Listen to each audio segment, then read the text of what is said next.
আসসালামু আলাইকুম, সবাইকে স্বাগত জানিয়ে কমার্স টিভির পক্ষ থেকে আমি দেওয়ান মোহাম্মদ রুহুল আমিন আজকে ক্লাস শুরু করছি। Commerce TV, subscribe now. Commerce TV, subscribe now.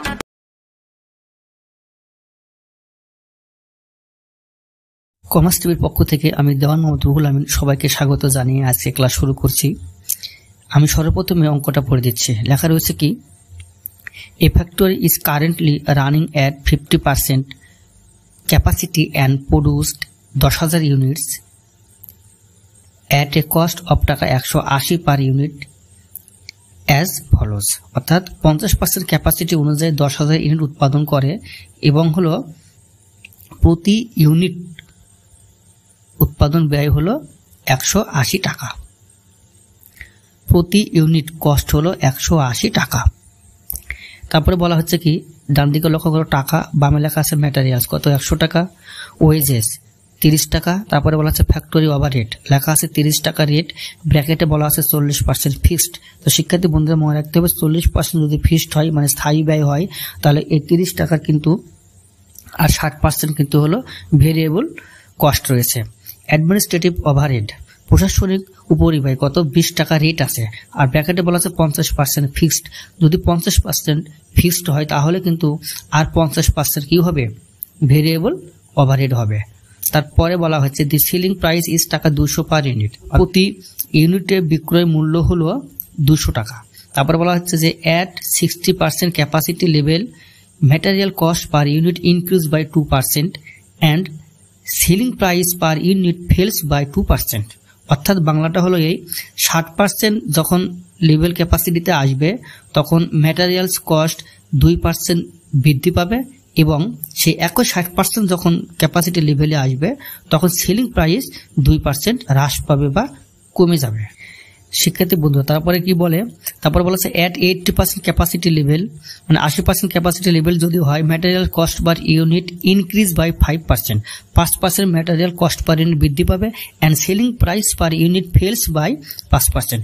Fails by মানে হ্রাস পাবে বা কমে যাবে, তাহলে আমাদের 5% কিন্তু সেলিং পার ইউনিট হ্রাস পাবে।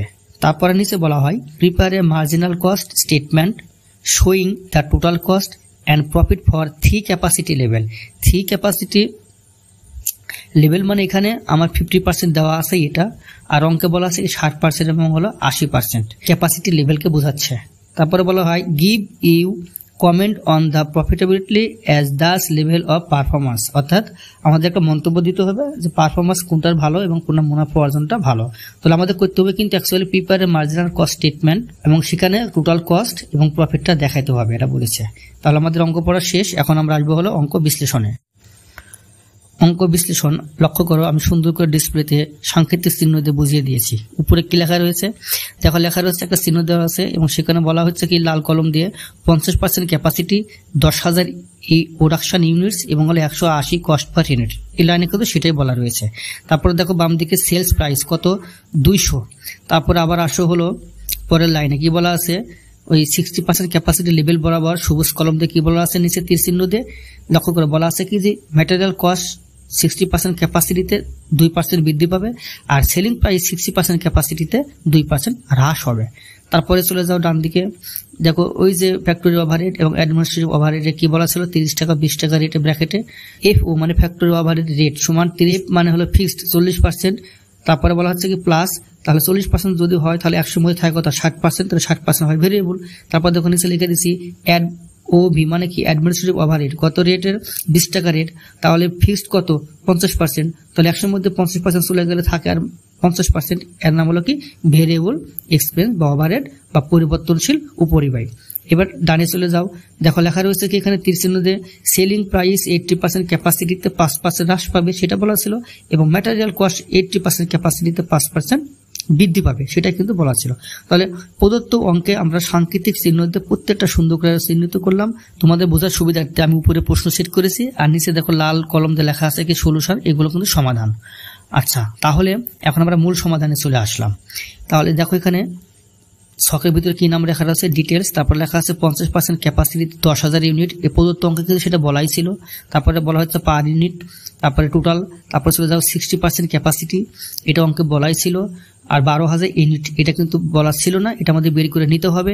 এরো পার ইউনিট আর হলো টোটালের ঘর রয়েছে 80% ক্যাপাসিটিতে কত 16,000 ইউনিটস, এটা প্রদত্ত অঙ্কে ছিল না, বের করতে হবে আমাদের। আর পার ইউনিট এবং হলো কি টোটালের ঘর দেওয়া রয়েছে। তো শিক্ষার্থী বন্ধুরা এবার চলে আসো ভেরিয়েবল কস্ট, পরিবর্তনশীল ব্যয়। কি কি, চলে যাও উপরে চলে যাও, প্রদত্ত অঙ্কে ম্যাটেরিয়ালস কত আছে 100 টাকা, তাহলে ম্যাটেরিয়ালস লেখো। তাহলে উপরে তো আমি লিখেছি ছকের ভিতরে 50% ক্যাপাসিটি, তাহলে 50% ক্যাপাসিটি তো অঙ্কে দেওয়াই আছে, যেগুলো দেওয়া আছে সম্পূর্ণ 50% ক্যাপাসিটি অনুযায়ী দেওয়া রয়েছে।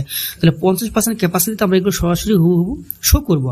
তাহলে ম্যাটেরিয়ালস কত ছিল 100, দেখো পার ইউনিট কস্টের ঘরে 100 দেওয়া রয়েছে। এই 100 দিয়ে উপরে ছিল যে 50% ক্যাপাসিটিতে 10,000 ইউনিট লেখা রয়েছে, তাকে গুণ দাও, গুণ দিলে কত হয় 10 লক্ষ। এবার চলে আসো হলো 60% ক্যাপাসিটিতে, এর ইউনিট কত 12,000। তাহলে এখন লক্ষ্য করো প্রদত্ত অঙ্কে কিন্তু বলা ছিল 60% ক্যাপাসিটিতে ম্যাটেরিয়াল কস্ট 2% বৃদ্ধি পাবে। তাহলে আমাদের মূল 50% ম্যাটেরিয়াল কস্ট কত 100, তাহলে 100 গুণ 2% তাহলে 2 টাকা হয়। তাহলে আগের 100 টাকা নতুন করে 2 টাকা যোগ করলে 102 টাকা হয়, 60% ক্যাপাসিটিতে বেড়ে, তাই এখানে দেখো লক্ষ্য করে 102 টাকা দেওয়া রয়েছে। তাহলে 102 টাকা গুণ 12,000 ইউনিট আসে হলো 12,24,000। এবার চলে যাওয়া হলো 80% ক্যাপাসিটিতে, এর ইউনিট কত 16,000 ইউনিট, তাহলে এর কত রয়েছে 105 টাকা রেট দেওয়া রয়েছে। এটা কোথায় পাবো আমরা, ওই যে অঙ্কে প্রদত্ত অঙ্কে বলা ছিল যে 80% ক্যাপাসিটি লেভেলে 5% ইনক্রিজ করতে হবে, তাহলে আমরা 5% ইনক্রিজ করে দিলাম, অর্থাৎ পূর্বের 50% ক্যাপাসিটির 100 রেট গুণ 5%, তাহলে 5 হয়, আর আগের 100 যোগ করলে 105 হয় সেটা। তাহলে এবার 105 গুণ হলো 16,000 ইউনিটস, তাহলে আসবে হলো 16,80,000। তারপর দেখো লেবার কত 30, 50% ক্যাপাসিটিতে, তাহলে সবার কিন্তু 30 হবে, কারণ লেবার সবাই কোনো কিছু বলা নাই, তার মানে সবারই কিন্তু রেট হলো 30। তাহলে সে রেট 30 গুণ 10,000 আসবে হলো 3 লক্ষ, 30 গুণ 12,000 ইউনিট আসে 3,60,000, আবার 30 গুণ 16,000 ইউনিট আসে হলো 4,80,000। এবার আবার তার নিচে আসো ভেরিয়েবল ফ্যাক্টরি ওভারহেড কত 18 টাকা, এটা কোথায় পাবো, প্রদত্ত অঙ্কে দেখো চলে যাও। কি বলেছিল, ফ্যাক্টরি ওভারহেড ছিল 30, রেট ছিল 30, ব্র্যাকেটে বলো 40% ফিক্সড। তাহলে এখানে 18 টাকা কিভাবে আমরা পাইলাম, লক্ষ্য রাখতে হবে যে আমরা এটা ভেরিয়েবলের অংশটা করছি, ভেরিয়েবল অংশটা টাকা বের করে নিতে হবে। মোট কত ফ্যাক্টরি ওভারহেড টাকা 30 টাকা, 40% করো 30 গুণ 40%, তাহলে কি হয় 12, এই 12 টাকা কিন্তু হলো ফিক্সড কস্ট। তাহলে 30 বিয়োগ হলো 12, তাই কত আর 18 টাকা, এটা হলো কি ভেরিয়েবল কস্ট, সেই 18 টাকা কিন্তু এখানে বসানো রয়েছে। তাহলে প্রত্যেকের ঘরে কিন্তু 18 টাকা রেটটা বসিয়ে দিয়ে দাও, দেওয়ার উপরে ইউনিটের সঙ্গে প্রত্যেকের গুণ করো, তাহলে গুণ করলে কত পাবে 18 গুণ 10,000 1,80,000, 18 গুণ 12,000 পাবে হলো 2,16,000, 18 রেট গুণ হলো 16,000 ইউনিট পাবে হলো কত 2,88,000। এবার আসো অ্যাডমিনিস্ট্রেটিভ ওভারহেডে আসো। অ্যাডমিনিস্ট্রেটিভ ওভারহেড প্রদত্ত অঙ্কে তাকাও, কি বলা ছিল 20 টাকা রেট ছিল, 50% ফিক্স ছিল। তো 50% যদি আমাদের 20 টাকার ফিক্সড হয় তাহলে 10 টাকা হয়, থাকে আর কয় টাকা 10 টাকা, এটা হলো ভেরিয়েবল। তাহলে এখানে ভেরিয়েবলে চলে দাও 10 টাকা সবার ঘরে দিয়ে দাও, তারপরে এবারে উপরে ইউনিটের সঙ্গে 10 রেট গুণ করো, তাহলে পেয়ে যাবে কত 1 লক্ষ, পরে পাবে 1,20,000 এবং 80% টাকা পাবে 1,60,000। এবার কি করবে, প্রত্যেকটা ঘরে ঘরে নিজ দিকে যোগ করো, তাহলে আমাদের রেটের ঘরে কত আসে 50% ক্যাপাসিটিতে টোটাল টাকা ঘরে আসে 15,80,000, 60% রেটের ঘরে আসে কত 160 টাকা এবং টোটাল টাকা আসে 19,20,000। 80% ক্যাপাসিটিতে রেটের ঘরে কত আসে 163 টাকা, আর টোটালের ঘরে টাকা আসে হলো 26,08,000। শিক্ষার্থী বন্ধুরা এবার দেখো একে কিন্তু এ দ্বারা চিহ্নিত করা হয়েছে, দেখো লেখা আছে এ টোটাল ভেরিয়েবল কস্ট, এটা বের হলো। এবার বি এ দেখো কি বলা হচ্ছে নিচে সেলস কত 200 টাকা ছিল, 200 পার ইউনিট, তাহলে এবার 200 ওখানে রেটে বসিয়ে দিয়ে দাও, তাহলে 200 দিয়ে এবার গুণ করো।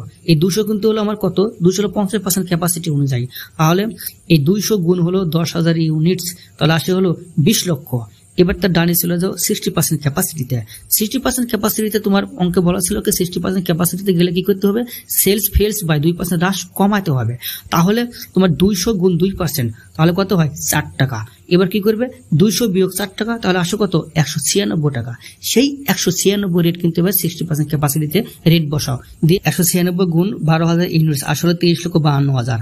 এবার দেখো 80% ক্যাপাসিটি ঘরে চলে যাও, এখানে পার ইউনিটের ঘরে কত আছে 190 টাকা। কিভাবে এটা পাইলাম, শিক্ষার্থী বন্ধু প্রদত্ত অঙ্কে বলা ছিল 80% ক্যাপাসিটিতে 5% সেলিং প্রাইস হ্রাস করতে হবে, তাহলে সেলিং প্রাইস কিন্তু ওটা ধরতে হবে, 200-কে ধরতে হবে মূল, তাহলে 200 গুণ 5%, তাহলে 10 টাকা। তাহলে এবার 200 বিয়োগ 10 টাকা, তাহলে কমিয়ে দাও, তাহলে 190 টাকা থাকে, তাহলে 190 গুণ এবার দিয়ে দেওয়া হলো 16,000 ইউনিটস, তাহলে আসে হলো কত 30,40,000 শিক্ষার্থী বন্ধুরা। তাহলে এবার কি করবে, এবার আমাদের বিয়োগ করতে হবে। কিভাবে বিয়োগ করবে, টোটাল ভেরিয়েবল কস্ট এ বরাবর যা দেওয়া রয়েছে সেখান থেকে বি নাম্বার যেটা সেই টাকাগুলো বাদ দাও, বাদ দিলে যে ফিগারটা পাবো, দেখো সি বরাবর লেখা আছে কন্ট্রিবিউশন এ মাইনাস বি, মানে এ থেকে বি বাদ দিচ্ছি, অর্থাৎ ভেরিয়েবল কস্ট থেকে আমরা সেলস বাদ দিচ্ছি। তাহলে কত পাচ্ছি দেখো, 50% ক্যাপাসিটিতে 42 রেট 4,20,000 টাকা, 60% ক্যাপাসিটিতে 26 টাকা রেট, টাকা পাচ্ছে হলো 4,32,000, 80% ক্যাপাসিটিতে পাচ্ছি 27 টাকা রেট, পাচ্ছে হলো টোটাল টাকার ঘরে 4,32,000 টাকা। এই টাকার নাম হলো কন্ট্রিবিউশন মার্জিন। শিক্ষার্থী বন্ধুরা, এখানে কিন্তু সিস্টেম হলো খরচটা আগে লেগে কিন্তু সেলসটা পরে লেগে বিয়োগ করে সেখান থেকে কন্ট্রিবিউশন মার্জিনটা বের করছে। আমরা এটাও করতে পারি, সর্বপ্রথমে কিন্তু আমরা সেলস লিখতে পারি, সর্বপ্রথমে সেলস লিখে পরে কিন্তু ভেরিয়েবল কস্টগুলো লিখে সেটা বাদ দিলেও কিন্তু অঙ্ক করতে তোমাদের সুবিধা হবে এবং বুঝতেও সুবিধা হবে। তো শিক্ষার্থী বন্ধুরা, ইতিপূর্বে কিন্তু আমরা কি করলাম, ভেরিয়েবল কস্ট থেকে মার্জিনাল প্রফিটটা বের করলাম। এখন আমরা কি করব, আমাদের ফিক্সড কস্ট লিপিবদ্ধ করব। তাহলে দেখো ছকে লেখা আছে কি, ফিক্সড কস্ট লেখা আছে, উপরে প্রশ্ন সেট করেছে, নিচে ছকের ভিতরে কিন্তু এটা সমাধান। তাহলে ফিক্সড কস্ট শিরোনাম, তারপরে কি লেখা রয়েছে, ফ্যাক্টরি ওভারহেড। দেখো কত, 1,20,000, 1,20,000 এবং 1,20,000 প্রত্যেকের ঘরে দেওয়া। এই রেটটা কোথায় পাবো, এই যে ফ্যাক্টরি ওভারহেডের যে 30-এর ভিতরে 1800 লেগে থাকে হলো কত, 12 টাকা রেট। তাহলে এই 12 টাকা রেট দিয়ে আমরা কি করব, 50% ক্যাপাসিটি 10,000 ইউনিটস, দেখো লক্ষ্য করো 10,000 ইউনিটকে গুণ করব, গুণ করলে 1,20,000 হবে। তাহলে একটা দিন মনে রাখতে হবে, এখানে শুধু 50% ক্যাপাসিটিতে 10,000 ইউনিটের সর্বপ্রথম এই রেটকে গুণ করবে যা প্রদত্ত অঙ্কে দেওয়া আছে। তারপরে এই 12 টাকা রেট দিয়ে কিন্তু আর পরবর্তীতে 60% যে আছে 12,000 ইউনিট এবং 80% আছে যে 16,000 ইউনিট, একে গুণ করা যাবে না। তাহলে মনে রাখতে হবে যে 25% ক্যাপাসিটি যা দেওয়া রয়েছে 10,000 ইউনিট, তাকে শুধু 12 দিয়ে গুণ করলে 1,20,000 হয়। এই 1,20,000 প্রত্যেকের ঘরে দিতে হবে, কারণ ফিক্সড কস্ট প্রত্যেকের কিন্তু সমান, ইউনিট কম বেশি হতে পারে কিন্তু প্রত্যেকের ফিক্সড কস্টটা সমান। অনুরূপভাবে দেখো অ্যাডমিনিস্ট্রেটিভ ওভারহেড কত, 1,00,000 দেওয়া রয়েছে। কোথায় পেয়েছি আমরা এটা, লক্ষ্য করে 50% ক্যাপাসিটি 10,000 ইউনিট ছিল, আর অ্যাডমিনিস্ট্রেটিভ ওভারহেড ছিল 20 টাকা রেট ছিল, আর 50% ফিক্স ছিল। তাহলে 50% ফিক্সড মানে কি, 20-এর অর্ধেক কত, 10, সেই 10 টাকা রেট দিয়ে প্রদত্ত অঙ্কে 50% ক্যাপাসিটির 10,000 ইউনিটকে গুণ করলে কত হয়, 1,00,000 হয়। তাহলে এই 1,00,000 প্রত্যেকের ঘরে বসাইতে হবে। তাহলে এটা যদি আমরা যোগ করি, তাহলে দেখো ডিন বরাবর লেখা আছে কি, টোটাল ফিক্সড কস্ট 2,20,000, 2,20,000, 2,20,000। এবার আমরা কি করবো, দেখো ই বরাবর লেখা আছে সি মাইনাস ডি। আমরা কিন্তু সি পূর্বে পেয়েছি, এখান থেকে ডিটা বাদ দিব, টোটাল কস্টটা বাদ দিব, অর্থাৎ মার্জিনাল প্রফিট থেকে আমরা কি করব, টোটাল ফিক্সড কস্ট বাদ দিব।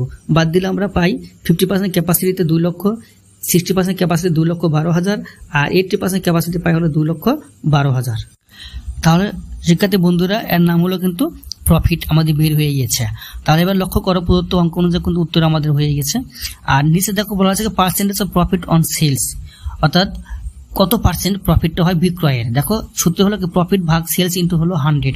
তাহলে দেখো এখানে 50% 10% ব্যবহার বের হয়েছে, আর 60% 9% বের হয়েছে, আর হলো 80% 7% বের হয়েছে। শিক্ষার্থী বন্ধুরা, আর কিছুক্ষণ পরে তোমরা এই অঙ্কের রিফ্রেশ অংশটা দেখতে পাবে, যেখানে একই পৃষ্ঠায় পুরো অঙ্কটা শো করানো হয়েছে, আর ওয়ার্কিংটা দেখতে পাবে কিভাবে percentage of profit on sales এটা বের করা হয়েছে, এবং কিভাবে 60% ক্যাপাসিটিতে 12,000 ইউনিট এবং 80% ক্যাপাসিটিতে 16,000 ইউনিট বের হয় তা কিন্তু দেখানো রয়েছে।